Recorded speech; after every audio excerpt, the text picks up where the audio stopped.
नमस्कार। PP news line के prime time में आप सबका स्वागत। मैं हूं रजनी अनुभव। आइए सबसे पहले नजर डालते हैं आज दिन भर की प्रमुख सुर्खियों पर। कारगिल में मंगलवार तड़के महसूस किए गए भूकंप के झटके। पलावाला सेक्टर में संघर्ष विराम का उल्लंघन करना पाकिस्तान को पड़ा महंगा। उपराज्यपाल ने कश्मीरी पंडितों को घाटी में सम्मानजनक वापसी का दिलाया भरोसा। और उपराज्यपाल ने कहा कि ऐतिहासिक पंचबख्तर मंदिर से नहीं होगी कोई छेड़छाड़। अब समाचार विस्तार से। लद्दाख स्थित कारगिल में मंगलवार तड़के 5:47 पर भूकंप के झटके महसूस किए गए। राष्ट्रीय भूकंप विज्ञान केंद्र के रिक्टर पैमाने पर इसकी तीव्रता 4.4 मापी गई। भूकंप के झटकों से किसी भी प्रकार के नुकसान की कोई खबर नहीं है। इससे पहले भी यहां लगातार भूकंप के झटके महसूस किए जाते रहे हैं। एलओसी पर पलावाले सेक्टर के केरी बट्टल में सोमवार को गोलाबारी की जवाबी कार्रवाई में पाकिस्तानी सेना को भारी नुकसान उठाना पड़ा। उसकी 3 चौकियां तबाह हो गईं। पाकिस्तानी सैनिक 2 चौकियों को छोड़कर भाग गए। देर शाम तक सैनिक इन चौकियों पर लौटकर नहीं आए थे।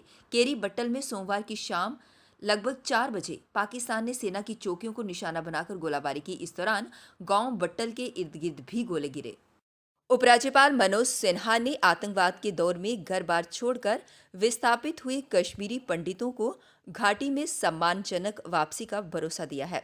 उन्होंने कहा कि विस्थापितों की कश्मीर में सम्मानजनक वापसी और प्रदेश के हर वर्ग के अधिकारों का संरक्षण प्रदेश प्रशासन की पहली और सर्वोच्च प्राथमिकता है। उन्होंने कहा कि खोखले नारों का समय बीत चुका है, अब नारों को हकीकत में बदलने का समय है। मैं खोखले नारों में यकीन नहीं रखता हूं। मैं सिर्फ लोगों की समस्याओं और उनके मुद्दों को व्यवहारिकता के आधार पर हल करने में यकीन। इसके लिए निश्चित रूप से गंभीरतापूर्वक प्रयास आने वाले दिनों में किया जाएगा। और उस अखबार की खबर पढ़ने के बाद मैंने तय किया कि जब अगली बार जम्मू जाऊंगा तो इन लोगों से मिलूंगा। उस अखबार में लिखा था कि इसमें कई लोग हैं जो कब्जा किए हुए हैं, इनको नहीं मिलना चाहिए था। राजनीतिक भ्रष्टाचार के कारण उन लोगों को यहाँ फ्लैट मिले हैं। मैं सच्चाई नहीं जानता हूँ। मैं प्रशासन के लोगों से इसकी तहकीकात करूंगा। एक बात का भरोसा मैं दे सकता हूँ कि वर्तमान समय में जो शासन है देश में, वो निश्चित रूप से इस पक्ष का है कि आपकी दुश्वारियां कैसे कम हो सकती हैं, इसके प्रभावी उपाय किए जाने चाहिए। शहर के ऐतिहासिक पंचबख्तर मंदिर परिसर में प्रस्तावित बहुमंजिला पार्किंग और व्यावसायिक केंद्र बनाने के लिए निकले टेंडर से मचे बवाल के बीच सोमवार को उपराज्यपाल मनोज सिन्हा अचानक मंदिर पहुंचे। उन्होंने पंचबख्तर मंदिर में पूजा अर्चना की और परिसर में पार्किंग स्थल के विरोध में धरने पर बैठे लोगों से भी मुलाकात की। उपराज्यपाल ने लोगों को आश्वासन दिया कि मंदिर की भूमि से कोई छेड़छाड़ नहीं होगी और न ही परिसर में कोई निर्माण होगा। एलएसी पर चीन से बढ़ते तनाव के बीच लद्दाख से सटे प्रदेश के किश्तवाड़ जिले में भी लड़ाकू विमान उतारने की तैयारी शुरू हो गई है। सोमवार को किश्तवाड़ में पहली बार लड़ाकू अपाचे हेलीकॉप्टर की लैंडिंग की गई।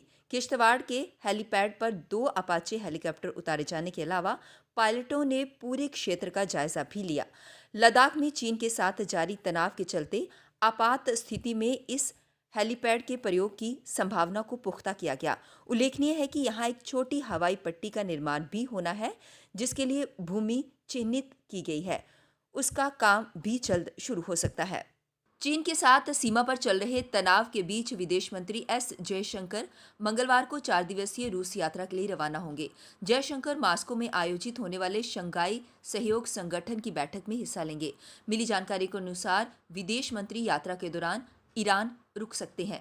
मामले की जानकारी रखने वाले लोगों के मुताबिक मास्को में जयशंकर द्वारा चीनी समकक्ष वांग यी के साथ द्विपक्षीय बैठक करने की उम्मीद है। इस बैठक में सीमा विवाद का मुद्दा उठ सकता है। क्लस्टर यूनिवर्सिटी के विद्यार्थियों ने परीक्षा को ऑनलाइन करवाने की मांग को लेकर क्लस्टर यूनिवर्सिटी कार्यालय पर धरना किया और प्रदर्शन किया।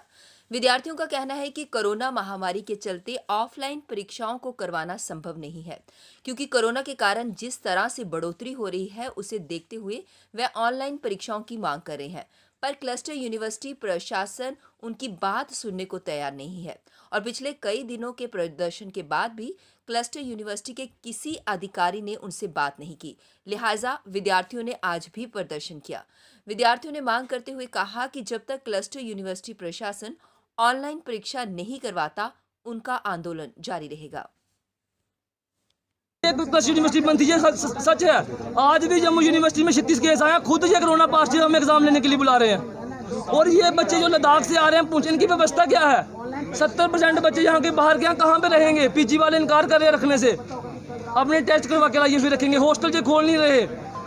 कल हमारी बात हुई गांधीनगर कॉलेज की कंट्रोल हॉस्टलर से, वो कहते हैं हमें डीसी से परमिशन चाहिए। अगर इनको डीसी से परमिशन लेनी है, पेपर डीसी से पूछ के ले रहे हैं। ये एक ही मांग है, ऑनलाइन एग्जाम होंगे, नहीं मानेंगे तो हम यहीं पे बैठे, ना ये नहीं है ना हम नहीं है, हम भी पुराने हैं, ये भी हमें जानते हैं, हम भी नहीं जानते हैं। 20% सिलेबस ऑनलाइन एग्जाम के साथ ही होंगे। कांग्रेस के कार्यकर्ताओं ने आज फिर पंचबख्तर मंदिर भूमि पर पार्किंग प्रोजेक्ट के मामले को लेकर विरोध प्रदर्शन किया और इस मामले की उच्च स्तरीय जांच की मांग की। वहीं इस मामले पर अब राजनीति भी शुरू हो गई है, जिसके चलते कांग्रेस ने इस मामले पर बीजेपी पर आरोप लगाया। हालांकि इस प्रोजेक्ट के टेंडर को कैंसिल कर दिया गया है और जम्मू नगर निगम में भी इस मामले से पल्ला झाड़ते हुए साफ कर दिया है कि इस प्रोजेक्ट को कोई मंजूरी नहीं दी गई है। पंजाबी भाषा को जम्मू कश्मीर की आधिकारिक भाषा में शामिल करने की मांग को लेकर आज सिख संगठन ने जम्मू में प्रदर्शन किया और जम्मू कश्मीर की आधिकारिक भाषा में पंजाबी को शामिल नहीं करने को लेकर सरकार के खिलाफ रोष व्यक्त किया। सिख संगठनों की मांग थी कि जम्मू कश्मीर के अधिकतर हिस्से में पंजाबी बोली जाती है, पर सरकार ने इसे आधिकारिक भाषा में शामिल न करके साबित कर दिया है कि सरकार अल्पसंख्यक विरोधी है।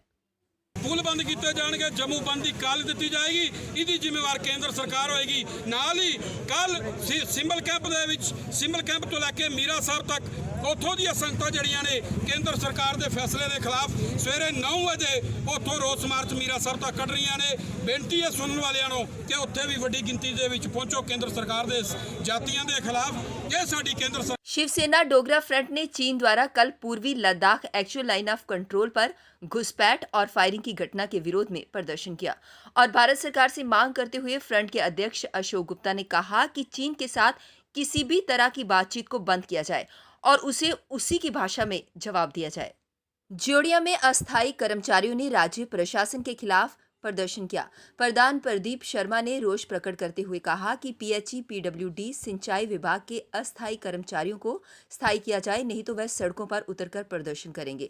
वहीं उन्होंने कहा कि यूटी बनने से थोड़ी उम्मीद थी कि हमें भी स्थायी किया जाएगा, मगर वह उम्मीद धरी की धरी रह गई।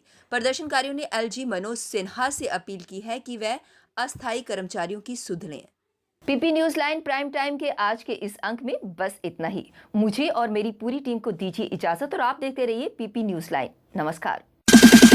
जम्मू में आई टेस्टिंग की साइंटिफिक और मॉडर्न टेक्नोलॉजी के लिए हमेशा याद रखें जेम ऑप्टिशियंस, जहां पर रखा जाता है आपकी हर जरूरत का ख्याल। Gem opticians with the facility of eye exercise, a scan, biometry, pachymetry और ऑटोमेटेड फील्ड एनालाइजर। और हाँ, हमारे यहाँ बढ़िया क्वालिटी के ब्रांडेड स्पेक्टिकल्स, सनग्लासेस और कॉन्टेक्ट लेंसेज मिलते हैं। आपका भरोसेमंद एक ही नाम, Gem opticians, Gandhinagar. Gem opticians, Nai Basti. Gem opticians, Amphalla. Gem opticians, Trikuta नगर।